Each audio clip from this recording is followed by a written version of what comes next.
Hello, আসসালামু আলাইকুম। আমার ছোটো বড় ভাই বোনেরা কেমন আছেন? নিশ্চয়ই ভালো।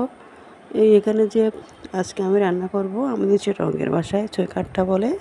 খুব টক, এগুলো অনেক টক, দেখতে কিন্তু পালং শাকের মতো।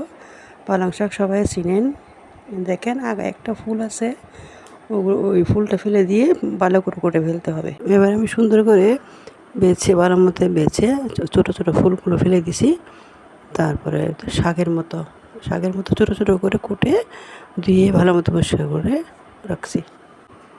এটাকে কিন্তু রান্না করতে হয় যে একটুখানি হলুদ, একটুখানি মরিচ, লাল মরিচ বেশি না, একটুখানি লাল মরিচ দিয়ে রান্না করতে হয়।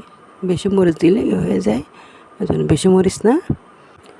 এবার যখন ভালো মতো কষানো হয়েছে তখন একটু গরম জল দিয়ে আমি গরম জলের জল দিলাম। গরম জল দিতে হয়। আমি কিন্তু সব তরকারিতে গরম জল দিই। গরম জল না দিলে তরকারি মিষ্টি মিষ্টি হয় না, তরকারি ভালো হয় না। এই জন্য গরম গরম জল দিয়ে রান্না করতে হয়।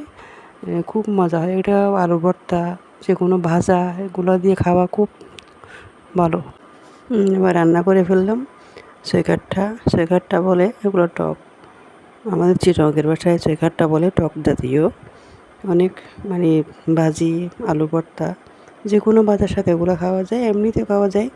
চিংড়ি মাছ দিয়েও রান্না করা যায়, তবে আমি চিংড়ি মাছ দিই নাই, এমনি খালি রান্না করছি। সবাই ভালো থাকেন। আসসালামু আলাইকুম।